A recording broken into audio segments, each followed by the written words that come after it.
America's sweetheart gave you her cigarette? Dear God, she has the hots for you! I can't believe you said good old Weekly to investigate that stupid walrus while you were hanging out with Helen Moore herself!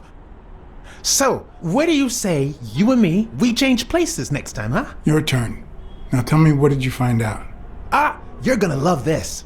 You ready? I've got news, but I happen to also have a Blacksad. Thank you so much, Mr. Blacksad. Huh? Oh, Mrs. Colbert. My husband woke me up this morning with roses and breakfast in bed. He said he had a scare last night, although he won't give me any details, and that he's been thinking about me ever since. He wants to take me to Niagara Falls for a second honeymoon. That's nice, but I don't know why you're thanking me. Are you kidding? Remember how I doubted him, but you made me change my mind? If he had suggested to take me to Niagara Falls when I still suspected him, I would have thought it was just a cover. Or worse still, a way to clean his conscience.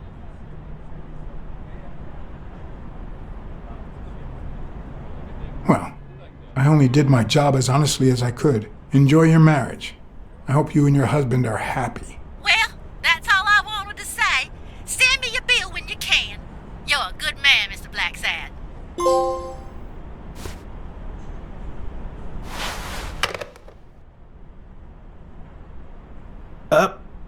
But what just happened? Is there anything you didn't tell me? Maybe. But now it's your turn. Tell me about Cassidy.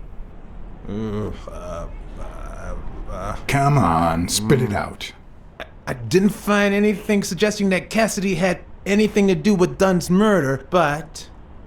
That's quite the tale. But I know Cassidy will be playing poker tonight with one Howard M. Farnham II, a Texas tycoon looking to get his claws on the boxing business. I also know that he and Cassidy have never met in person, and that Farnham, who's staying at the Balford Hotel, hasn't left his room. Apparently, he spent the night with 3 bottles of bourbon. So, here's my incredible plan. I'll go to the hotel, I'd knock him out, and then take his place in the poker game. That way, I'll get Cassidy talking. What do you think? Incredible, right? Didn't we agree that you would handle Helen Moore while I dealt with Cassidy next time? No?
Good afternoon, Mr. Farnham. What's going on? Allow me to introduce myself. I'm John Blackmore, director of the Balford Hotel. We like to make our distinguished guests feel welcome. Please accept this small token of our appreciation. Oh, sure. I was fixing to leave, but I guess them monuments ain't going anywhere. Well, come on in then. Getting in Farnham's room was easy. Earning his trust was another story. But I always have an ace up my sleeve. Blackmore? You okay, partner? The best way to earn someone's trust is to make them believe they've earned yours. And sometimes the best way to fake it is to tell the truth. I don't know where to begin.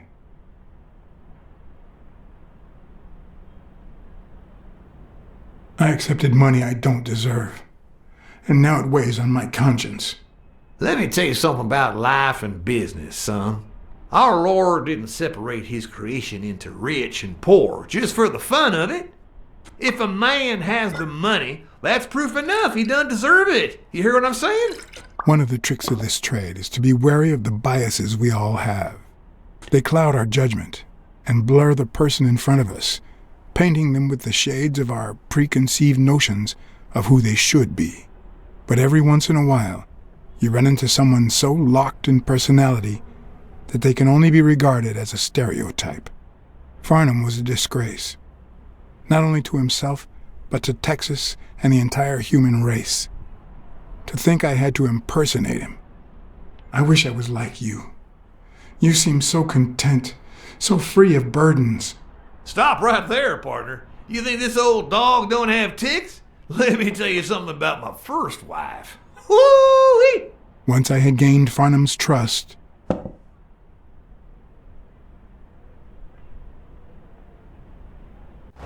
the hard part was deciding what I needed to know to become him and not get myself killed.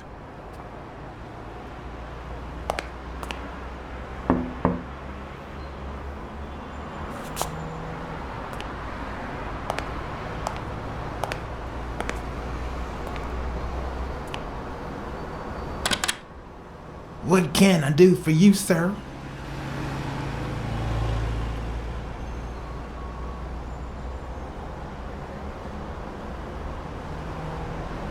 Howdy.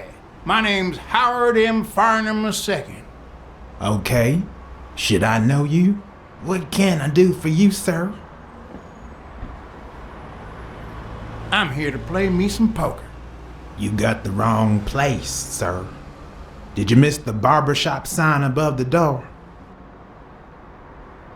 You have a good evening, sir. Wait,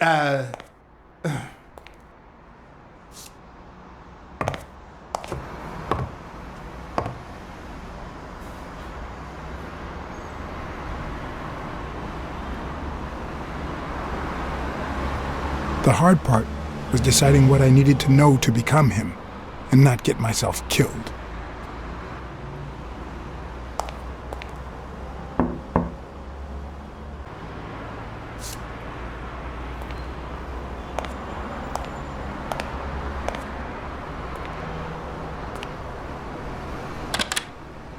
What can I do for you, sir? Farnham was one hell of a drinker. I had to get the information out of him before he drank himself unconscious. Otherwise, I'd have to find that information myself.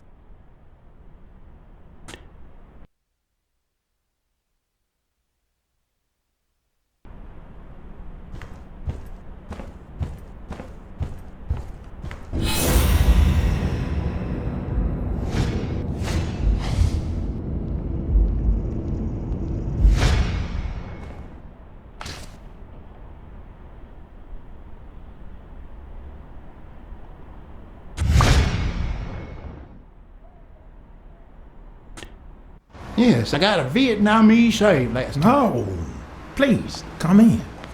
Of course, I remember you. Take a seat.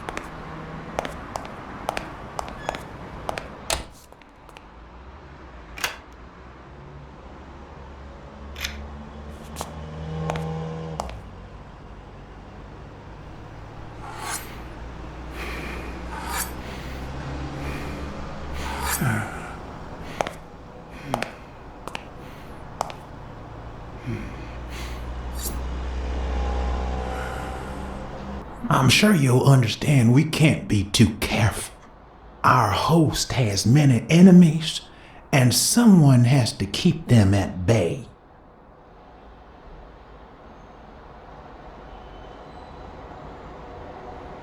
Sure, I get it. I'm glad to hear that. Now, please answer my question. How much does it cost to get yourself a clean Vietnamese shave?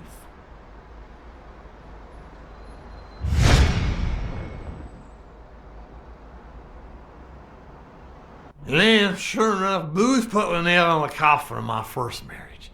You know, the wife that caught me cheating with the maid. My second marriage, too. You know what I did to her daddy? Same old with several mistresses. So I decided to stick to my guns and only deal with hookers. Even if I did end up marrying some. I feel you, Mr. Farnham. So I'm going to be honest with you.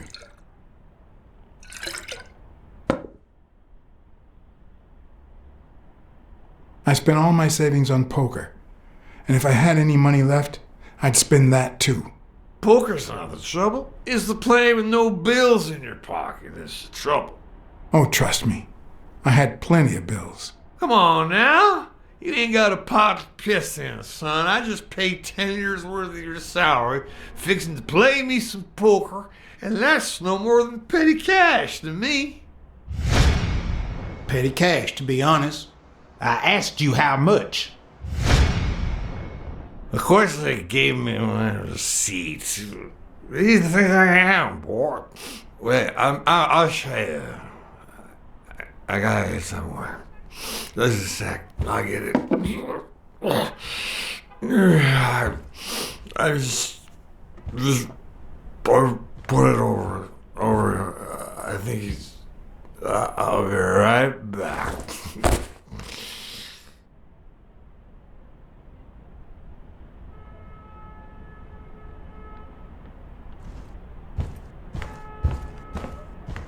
Ding Dong?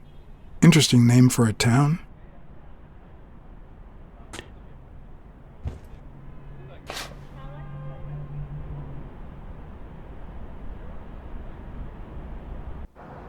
Why didn't you just say you had the receipt in your pocket?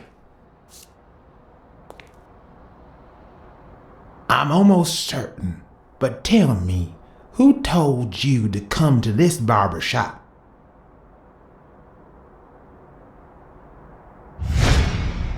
Let me tell you a little secret about my first wife, sonny boy. When I met that woman, she had no manners, no money, no nothing. Who in the hell?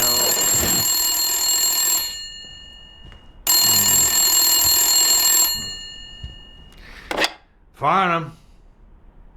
My God, if it ain't the hero of the day.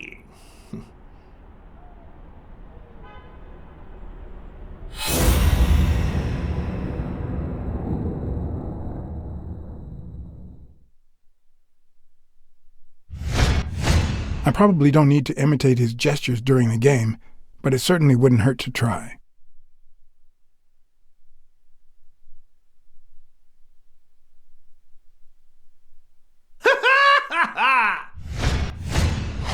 Nothing says Texan like a cowboy hat.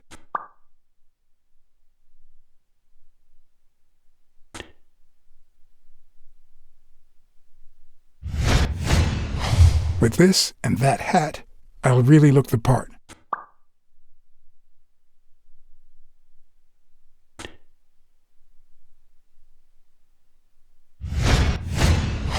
It's not going to be easy to sound Texan, I'll be dang. but I'll give it my best shot.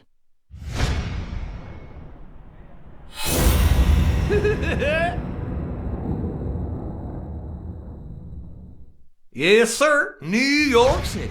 Ha! Ha! Sure enough, I'm fixing to play poker with him. Knowing Farnham, the owner of this bra only came here for Boxing at the business. Grand. I'll be damned. Anyway, Kenny, thanks for fixing the game with Cassidy.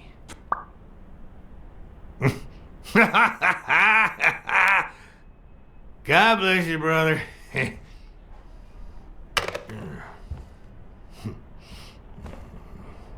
craziest goddamn Texan in New York. My good old friend Kenny. Craziest goddamn Texan in New York. You know how many Kennys there are in New York? Kenny who? So besides when and where the game will be, the password, and the money Farnham dished out, what else do I need?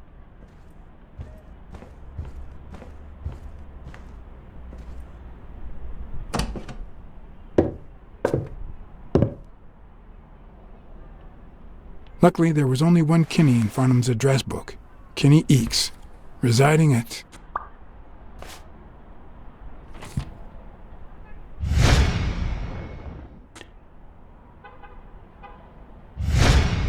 Cornell Plaza, Manhattan. Stunning penthouse. I'm not surprised. Mr. Eakes has excellent taste. Do you happen to know what he asked for the last time he was here?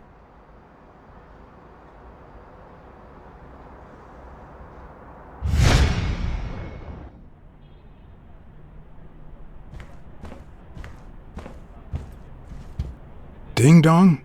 Interesting name for a town.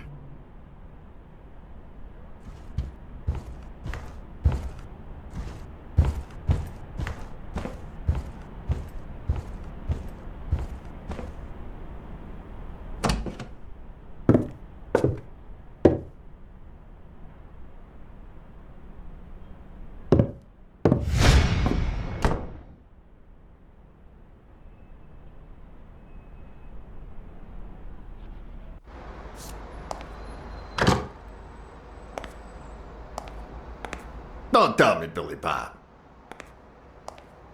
This here is my new friend Farnham. Am I right?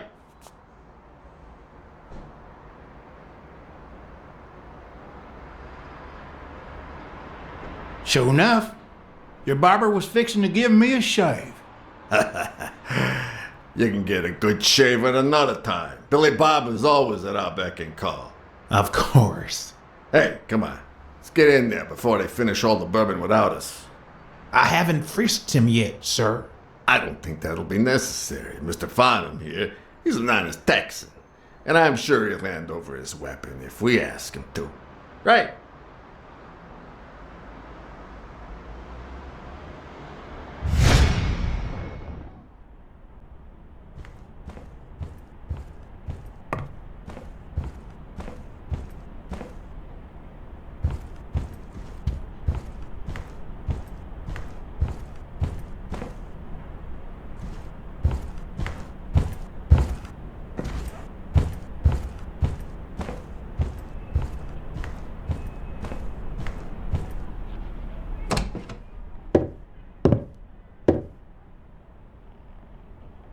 No matter how superficial someone may seem, there's always a way to win their heart.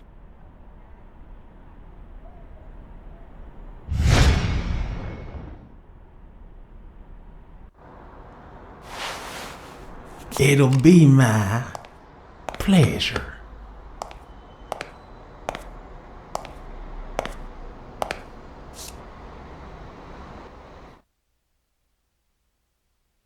Welcome, gentlemen. Chips are on the table and guns are in the safe. Now, we got a lovely night of poker ahead of us full of smoking and bourbon. So let's get started. Take a seat, Mr. Farnham. Let me introduce you. To my right, wearing gray boxers and weighing in at 140 pounds, the owner of Pink Vice, the largest meat market in all of Manhattan.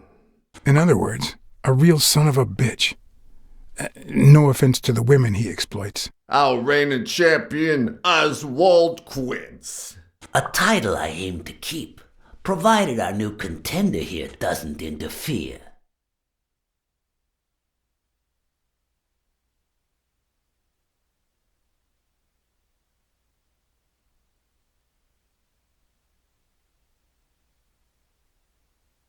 Well, I'll do what I can. Now you got me worried. Never trust a humble player.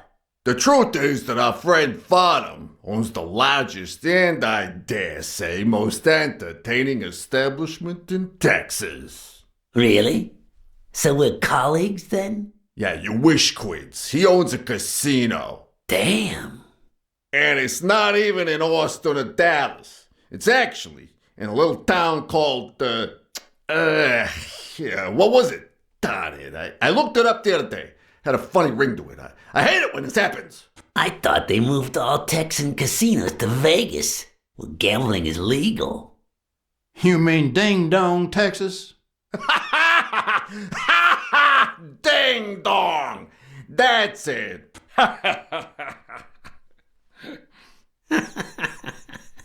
Who'd ever think of a name like that? Well, casino or no casino, let's just hope he doesn't keep as many aces up his sleeve as the late Ventimiglia, huh? Amen. To my left, wearing brown boxers and weighing in at 396 pounds, Frank, show some respect, huh? the hospitality tycoon, no. Tycoon? I just own a small bar with pool tables. Clients drink close to nothing and play even less, but certain business transactions just couldn't happen anywhere else. Damn it, Paulie. Why don't I know your last name? Because they took it away from me. You have no idea how good my ex-wife's lawyer is. Women, they even take our damn names.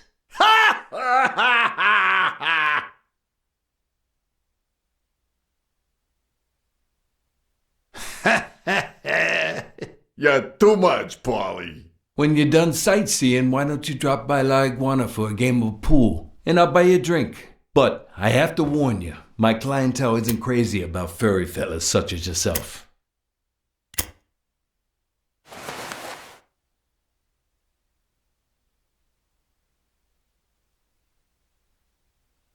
Sorry, partner.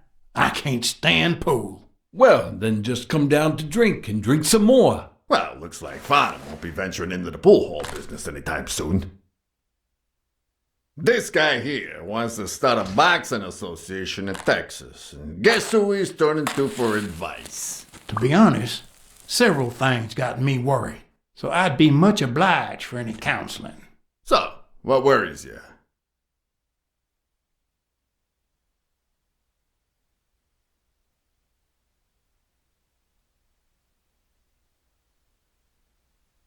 Those there athletes hooking up with each other, like Al Stone and Helen Moore. I see you subscribe to What's News. Yeah, my star boxer, the reigning champion. He's having an affair with America's sweetheart. Hey, I got nothing against those two idiots falling in love. Don't get me wrong, but it's taking a toll on his performance. I don't think he'll lose against Yale, but I'm starting to worry a bit. Billy Bob, bring out the bourbon. We're drying up here. I'll deal with a fresh deck, of course. We respect traditions in this establishment. Poker is as boring as it is simple. All you need to do is read people's faces, and even the worst detective has that trick up his sleeve. The real issue is knowing what to play for when there's much more than just money at stake.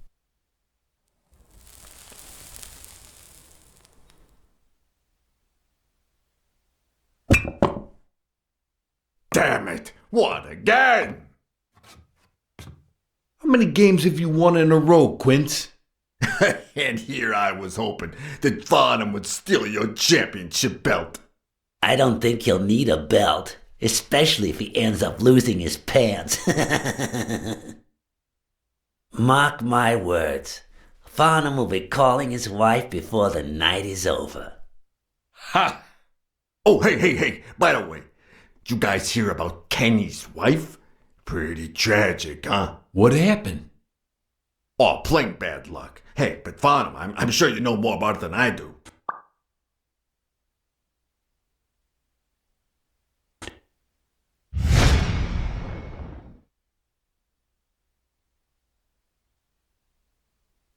Anyway, Kenny, thanks for fixing the game with Cassidy. God bless you, brother. The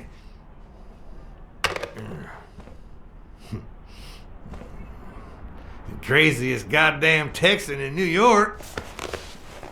And the poor fella's already got enough on his hands now that his wife... Women just gotta have their vices.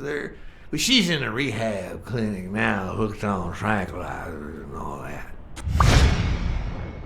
That's it, tranquilizers. Don't tell me women don't have their vices, too. Bring out the bourbon, Billy Bob. Come on. Give me the bourbon. Maybe I spoke too soon when I said that poker is easy for a good detective.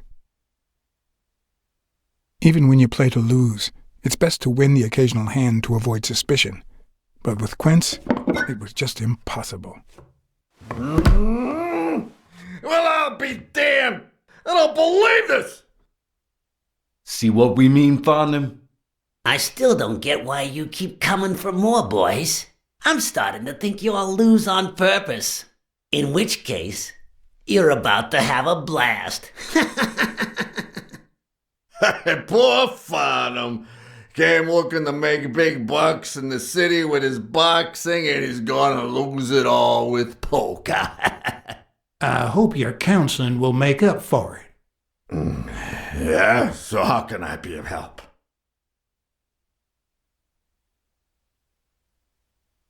Having to compete with illegal gamblers like that old Leary fella. Huh?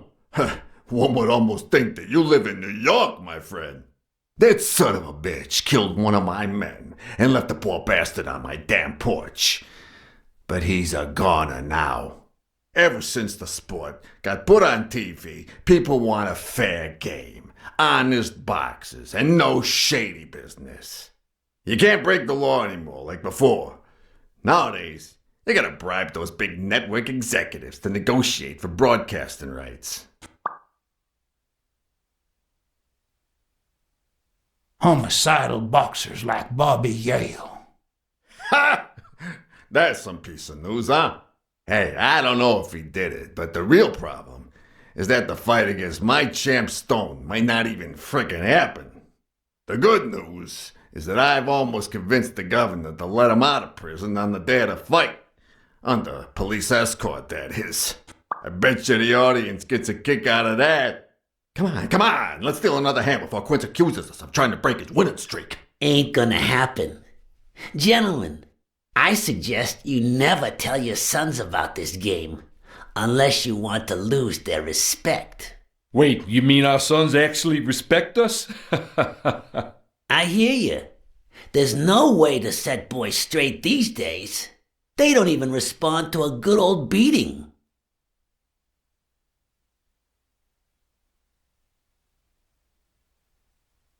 I dare say Texan boys do respond to a good beating. Hey, careful, Quince. You're talking to a pro. So, Kenny told me you had quite a house full. How many kids you got in that house full of yours?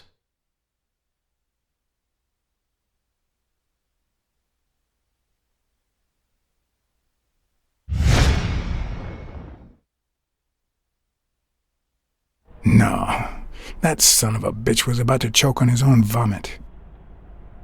If I'd been a communist, perhaps the vision of a millionaire choking on his own vomit would have made my day. Even so, I doubt I could have just stood there and watched him die. Unfortunately, I didn't break a sweat trying to save him.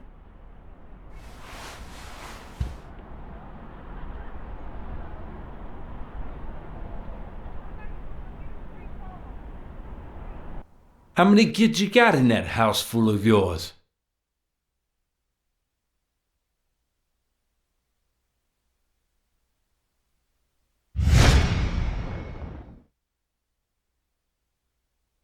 No, that son of a bitch was about to choke on his own vomit. If I'd been a communist, perhaps the vision of a millionaire choking on his own vomit would have made my day. Even so, I doubt I could have just stood there and watched him die. No, deserving or not, the man would live.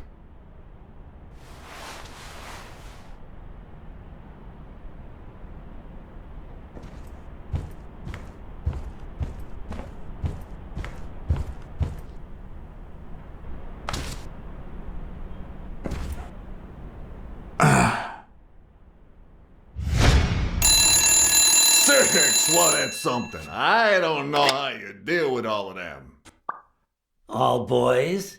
Does it have to be now? Oh, never let Quince near one of your daughters. Come on, Folly. Children are sacred. I won't Cassidy. lay a finger on them until they're 12. After that, well, let's just say some men have needs that can only be met by a young girl that age, if you know what I mean. Are you all right, Farnham?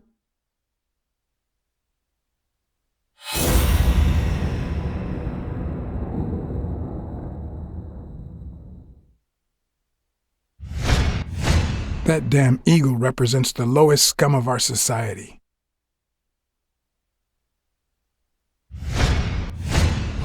There goes your winning streak, you sick bastard.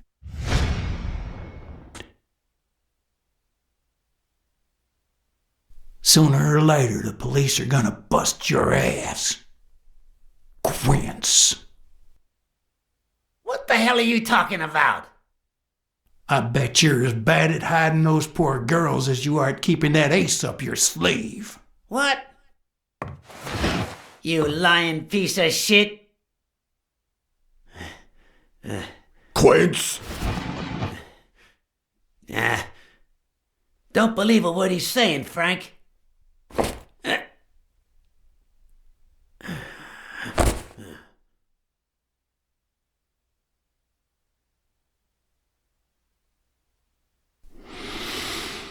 Don't you dare call me Frank.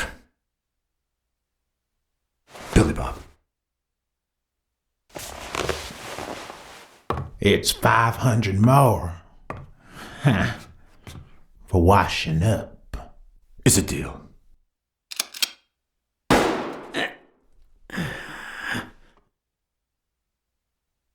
And good call, Farnham. I owe you one. Please, take that flying scumbag's tokens. And mine too, if you want them. I'm feeling generous. Hey, turns out the governor accepted my suggestion to let Bobby yell out of prison on the day of the fight. Hey, this is turning out to be the perfect night. If you decide to go ahead with your new venture, call me, Farnham. Your behavior at last night's game was utterly insulting. Never contact me again or I'll put an end to your pathetic life. If our common acquaintance should ask you about your business endeavors, tell him that boxing is too violent for you. Signed, Frank Cassidy.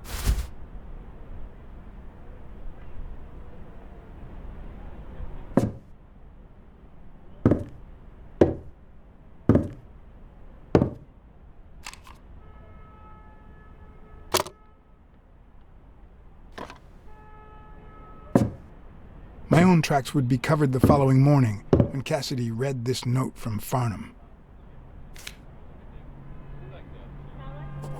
Dear Mr. Cassidy, although I'm grateful for your kind help, last night's game made me realize that boxing is just too violent for a peaceful Texan like myself.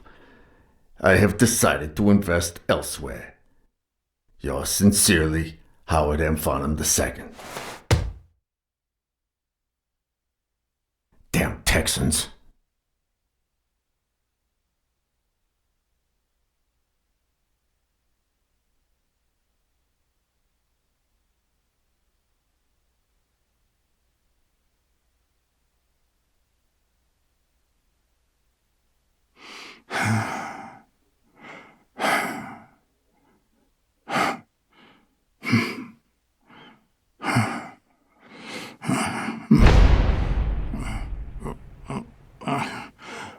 As for me, it was the first time in days that I had gone to bed without my daily baby. A real shame.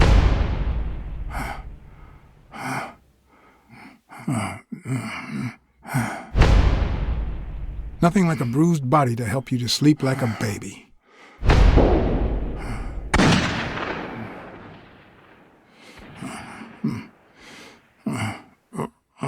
Maybe I should have given myself a beating.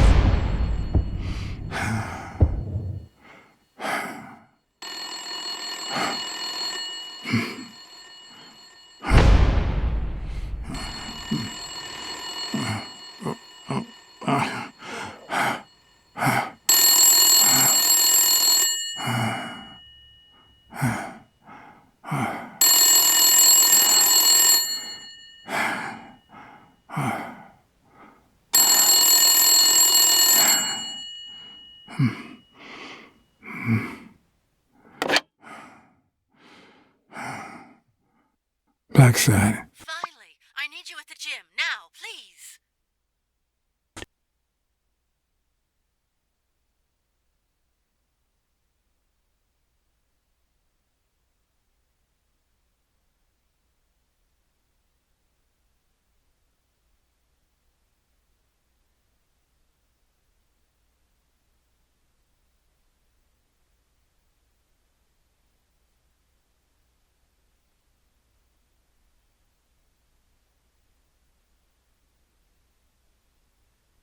It was like this when I got here.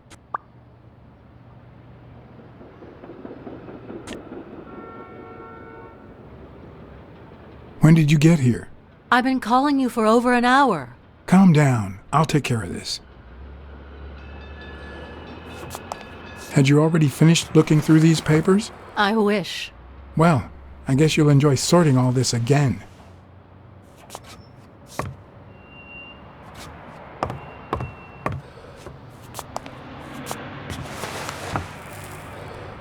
Bingo.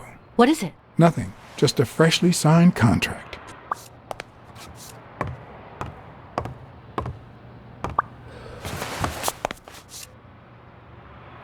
What are you doing? Do you like sardines? Excuse me? Do you like sardines?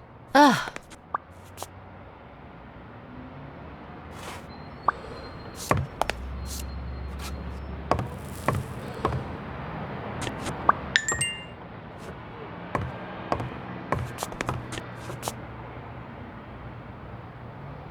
Not that I suspected otherwise, but it's obvious they weren't looking for money.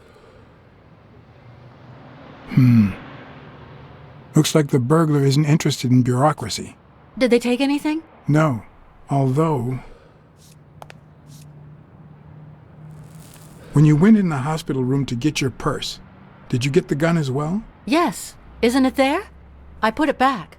I'd rather not go through that again.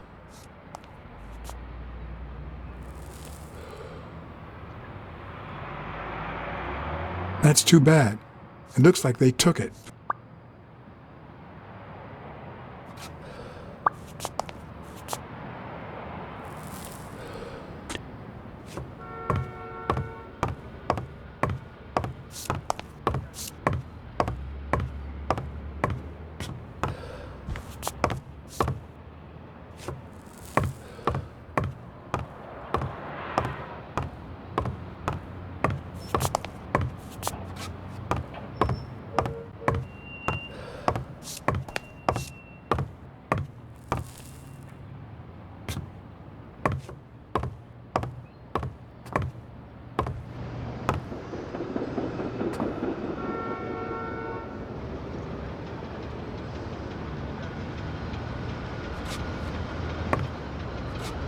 Is this yours? I think it belongs to the new cleaning lady. Mary just wasn't working out, so she left. Clarice Freeman? Yes. You think she did this?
If she's still in love, why does she claim she hates him? What is she hiding?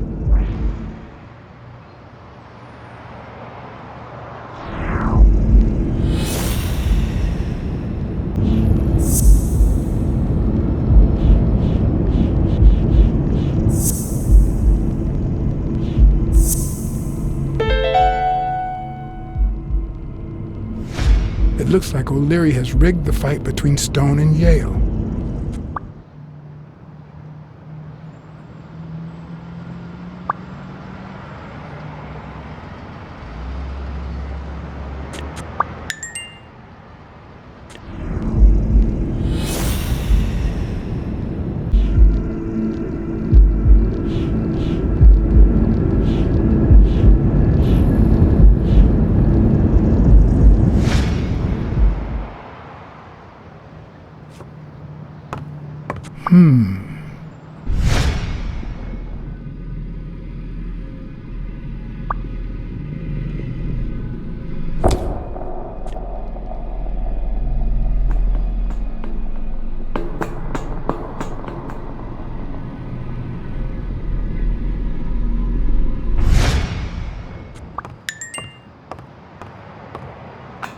Wait here, please.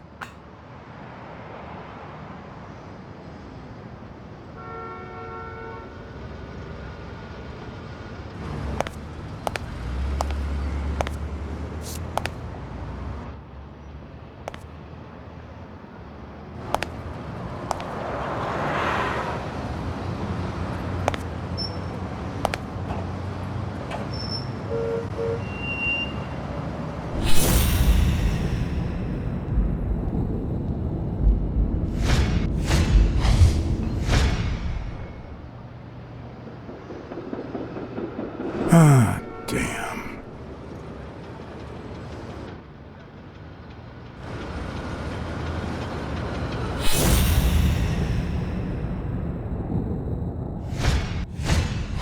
Could be a knife wound. The murder was brutal.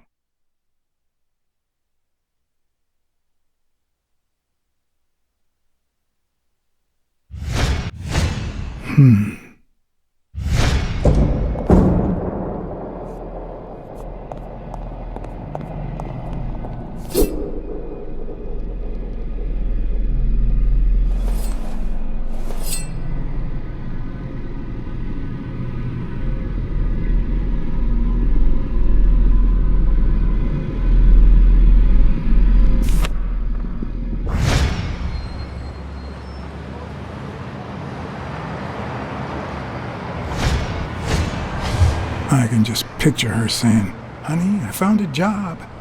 We're finally gonna make ends meet."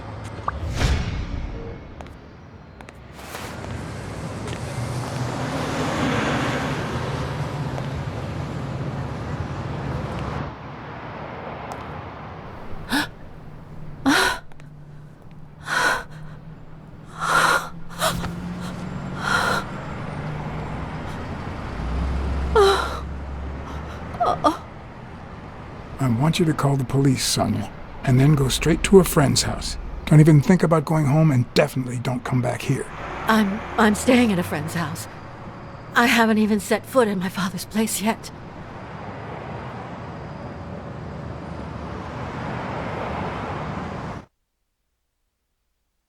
Good.